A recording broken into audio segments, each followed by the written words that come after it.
গত বৃহস্পতিবার আমাদের যে ক্যাবিনেট মিটিং ছিল সেখানে সিদ্ধান্ত হয়েছে গণভবনকে একটি জাদুঘরে রূপান্তরের মাধ্যমে জনগণের জন্য উন্মুক্ত করে দেওয়া হবে। আমরা 2024 সালের জুলাইয়ের যেই গণঅভ্যুত্থান, সেই গণঅভ্যুত্থানের স্মৃতি এবং এই ফ্যাসিবাদী যেই শাসন, এই শাসনের সময়কার যেই জনগণের উপর যে অত্যাচার, নিপীড়ন, গুম, খুনের যেই স্মৃতিগুলো আছে সেগুলো সংরক্ষণ করে এই গণভবনকে একটি জাদুঘরে রূপান্তরিত করে জনগণের জন্য উন্মুক্ত করে দেওয়া হবে। আজকে আমরা সেই উদ্দেশ্যেই প্রাথমিক ভিজিট করতে এসেছি এবং একটা কমিটি করার মাধ্যমে স্থাপত্য শিল্পী এবং আর্কিটেক্টদেরকে নিয়ে, যারা জাদুঘর বিশেষজ্ঞ আছেন, তাদেরকে নিয়ে একটি কমিটি করে দেওয়ার মাধ্যমে এটার কার্যক্রম শুরু হবে। এখন বিস্তারিত বলার জন্য নাহিদ ভাইকে অনুরোধ করছি। আপনারা সামনে আসুন, মাইকে কথা বলতে হবে।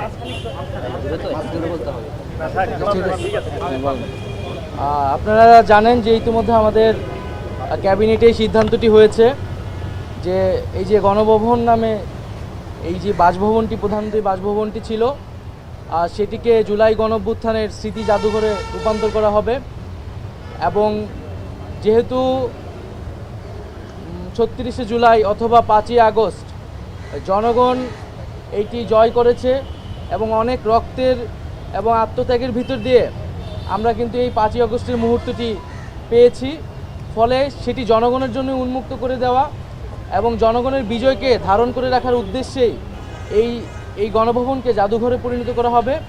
এবং এটি শুধু বাংলাদেশেই নয়, আমরা পৃথিবীর বুকে একটি নিদর্শন হিসেবে রাখতে চাই যে কোনো স্বৈরাচারী, ফ্যাসিস্ট, খুনি রাষ্ট্রনায়কদের আসলে কি পরিণত হয় এবং জনগণই যে আসল মালিকানার এবং ক্ষমতার মালিক, সেই বিষয়টিকে একটি নিদর্শন হিসেবে পুরো পৃথিবীর বুকে রাখার জন্যই আমরা এই গণভবনটিকে জুলাই গণঅভ্যুত্থানের স্মৃতি জাদুঘরে পরিণত করার সিদ্ধান্ত নিয়েছি সরকারের পক্ষ থেকে।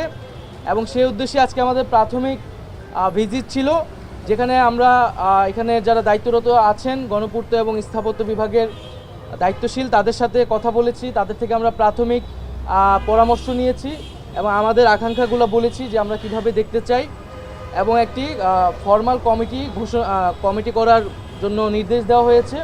হয়তো আগামীকালের মধ্যেই কমিটিটি হয়ে যাবে এবং কমিটি হলে এটি হয়তো নেক্সট সপ্তাহ থেকে আমরা কাজ শুরু করব এবং বলা হয়েছে যাতে দ্রুত সময়ের মধ্যে আমরা এটি উদ্বোধন করতে পারি, সেজন্য খুব দ্রুত গতিতে কাজ সম্পাদন করার জন্য। কমিটিতে কারা থাকবেন? কমিটিতে যারা বিশেষজ্ঞ রয়েছেন, স্থাপত্য সাথে জড়িত এবং জাদুঘর বিশেষজ্ঞ এবং যারা আর্টিস্ট রয়েছেন তাদের থেকেও, এবং আমরা বিদেশে যারা রয়েছে জাদুঘর বিষয়ে বিশেষজ্ঞ বা এরকম অভ্যুত্থানের স্মৃতি জাদুঘর করার অভিজ্ঞতা রয়েছে, তাদের সাথেও যোগাযোগ করার পরামর্শ নেওয়ার জন্য বলা হয়েছে। আজকে আপনাদের ভিজিটটা কেমন ছিল, মানে কি দেখলেন? এখানে প্রথমত যে এই যে 36 দিনের যে অভ্যুত্থানটি, সেই অভ্যুত্থানের পুরো সামগ্রিক স্মৃতিটা থাকবে, দিনলিপিতে থাকবে। আমাদের যে শহীদ যারা হয়েছেন এই আন্দোলনে, তাদের স্মৃতি থাকবে, তাদের তালিকা থাকবে। এবং এই আন্দোলন ছাড়াও গত 16 বছরে আমরা এই অভ্যুত্থানটাকে তো একটা 16 বছরের একটা লড়াইয়ের একটা মুহূর্ত আমরা 5ই আগস্টে পেয়েছিলাম। তো এই পুরো 16 বছরের যে আমাদের যেই নিপীড়ন হয়েছে, যারা গুম হয়েছে তাদের তালিকা থাকবে এবং যাদের বিচার বহির্ভূত হত্যা হয়েছে, এই সকল বিষয়গুলোর একটা রিপ্রেজেন্টেশন থাকবে। এবং যেখানে আমরা সিদ্ধান্ত নিয়েছি এই যে স্থাপত্যটা এখন ভগ্নাবশেষ অবস্থায় আছে, সেটিকে সর্বোচ্চ সেই অবস্থায় রেখেই আমরা এই জাদুঘরটি করা হবে এবং এখানে কিছু ডিজিটাল রিপ্রেজেন্টেশনও থাকবে। আমরা এই ভগ্নাবশেষগুলো রেখেই আমরা কিছু ডিজিটাল কার্যক্রমের মাধ্যমে জাদুঘরটি থাকবে এবং পুরো 16 বছরের আমরা একটা চিত্র সেখানে তুলে ধরার চেষ্টা করব। আপনারা যে পরিষদে আলোচনা করেছিলেন, উপদেষ্টা পরিষদে এই কথাটি উঠেছিল কিনা যে আসলে যারা পরবর্তী সরকার প্রধান যারা হবেন, যিনি হবেন, তার বাসভবনটি কোথায় হবে, সেক্ষেত্রে সেই সিদ্ধান্ত কিছু হয়েছে? যেহেতু এটা প্রধান দেখলেন, আজকে কি পরিস্থিতি দেখলেন এটাও বলবেন। ওইটা তো পরের আলোচনা। হ্যাঁ, পরবর্তী প্রধানমন্ত্রীর বাসভবন বিষয়ে সেটা পরবর্তীতে আলোচনা হবে। এখন আমাদের যে প্রধান উপদেষ্টা ডক্টর মোহাম্মদ ইউনূস তিনি যেখানে আছেন যমুনাতে তিনি সেখানেই থাকবেন। আর যেটা বললেন যে হচ্ছে এখন যে অবস্থা এখন আমরা ভিতরে দেখতে পেয়েছি যে এখানে হচ্ছে প্রচুর দেওয়াল লিখন আছে, গ্রাফিতি আছে। যারা সেদিন এসেছিলেন স্টুডেন্টরা এসেছিলেন তারা তাদের ক্ষোভ প্রকাশ করেছেন এবং এখানে অনেকে মানে যে কিছু ফার্নিচার আসবাবপত্র যেগুলো হচ্ছে লুটপাট হয়েছিল সেগুলো কিন্তু মানুষ আবার রেখে গেছে, সেগুলোও সংরক্ষণ করা হয়েছে এবং ভাঙচুর রয়েছে। মানুষের ক্ষোভের বহিঃপ্রকাশ পুরা বিল্ডিংটার চারিদিকে আসলে ছড়িয়ে রয়েছে। আমরা চেষ্টা করব সেই ক্ষোভগুলোকে যথাসম্ভব ইনটেক্ট রেখেই জাদুঘরের কার্যক্রমটা করা। আরেকটা জিনিস জানবার ছিল আমার, সেটা হচ্ছে যে ধরেন এটা তো এত বছর ধরে প্রধানমন্ত্রীর আবাস হিসেবে ছিল, অনেক প্রধানমন্ত্রী ছিলেন, সেই হিসেবে কোনো ঐতিহাসিক নিদর্শনকে মনে হচ্ছে সেটাও রক্ষা করা দরকার। এই 1 টাকা দিয়ে তো মালিকানা নিয়ে নেওয়া হয়েছিল না? 1 টাকা দিয়ে কি মালিকানা নেওয়া হয়েছিল? জনগণের ছিল কতখানি? আমরা জনগণের জন্য এটা উন্মুক্ত করার চিন্তা করছি। না না, সেটা তো আমি বললাম যে ঐতিহাসিক কোনো অন্য কোনো নিদর্শন আছে কিনা অন্য কোনো সময়ে।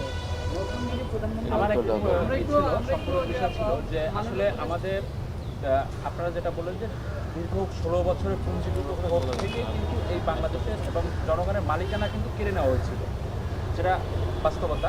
এখন বিষয়টা হলো যে এই আন্দোলনে ছাত্র জনতার অভ্যুত্থানে আমাদের এখনও যে পরিমাণ ছাত্র জনতা বিভিন্ন হাসপাতালে, কারো হাত নাই, কারো পা নাই, কারো দুটো চোখ দিয়েছে এবং সব মানে কিশোর পার হয়নি, একটা বাচ্চা যদি আমার পছন্দ দাঁড়িয়ে যাচ্ছে এইসব কথা বলতে গেলে। এখন এদের বিষয়ে যারা শহীদ হয়েছেন তাদের পরিবারগুলো তো আমাদের রাষ্ট্রের দায়িত্ব নিতেই হবে। পাশাপাশি এই যে পরিবারগুলা এবং এই যে সুষ্ঠু একটা পরিসংখ্যান আপনারা এবং সুষ্ঠুভাবে সমস্ত সারা দেশ থেকে তথ্যগুলো কালেকশন করছেন কিনা এবং তাদের এই মুহূর্তে অনেকেরই দেখাচ্ছে বিদেশে চিকিৎসার জন্য প্রয়োজন, নিলে হয়তো তার চোখটা ভালো হয়ে যেতে পারে, এরকম মানে আপনাদের কঠোরভাবে মানে খুব গভীরভাবে এগুলো ব্যবস্থা নিচ্ছেন কিনা তালিকার অগ্রগতিটা কত বলেন। কারণ অনেককে আমি নিউজ করতে আমরা হচ্ছে খারাপ অবস্থা এই মাসে আমরা কিন্তু শহীদ পরিবার যতটুকু পর্যন্ত আমরা তালিকা করেছি, তালিকা প্রায় শেষের দিকে এবং সেই শহীদ পরিবারদের নিয়ে আমরা এই মাসে একটি স্মরণ সভার আয়োজন করবো বেশ বড় করে আর কি।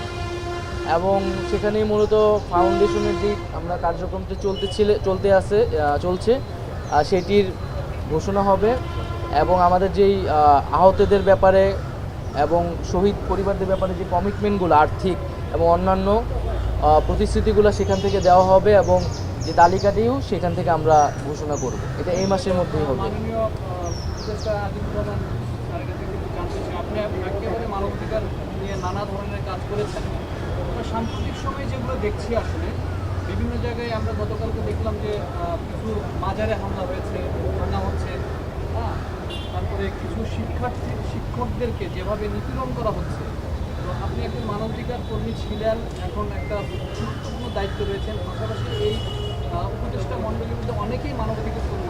সেই জায়গাগুলোতে আসলে কী ধরনের ব্যবস্থা আপনারা নিচ্ছেন? কারণ এই আন্দোলনটা হয়েছিল মানুষের মানবাধিকার রক্ষা করার জন্য, সেখানে কি এই মানবাধিকার লঙ্ঘন হচ্ছে কি? আমরা এই ব্যাপারে খুব সিরিয়াসলি দেখছি। আমরা এই ধরনের ঘটনা যেন না ঘটে সেটার জন্য উদ্যোগ নিচ্ছি এবং বারে বারেই আমরা এই ব্যাপারে আমাদের নিজেদের পক্ষ থেকে যতদূর এই আইন শৃঙ্খলা রক্ষাকারী বাহিনীকে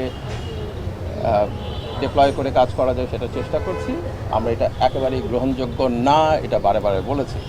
আমরা এর বিরুদ্ধে প্রথম দিন থেকে এটা অবস্থান নিয়েছি। আমরা বারে বারে বলেছি আমাদের প্রতি যে আচরণ করা হয়েছিল ফ্যাসিবাদী শাসকের পক্ষ থেকে, আমরা কোনোভাবেই সেই ধরনের আচরণ যেন কারো প্রতি না হয় সেটা এনশিওর করব। ঠিক আছে, ধন্যবাদ। আজকে আমরা থ্যাংক ইউ সো মাচ।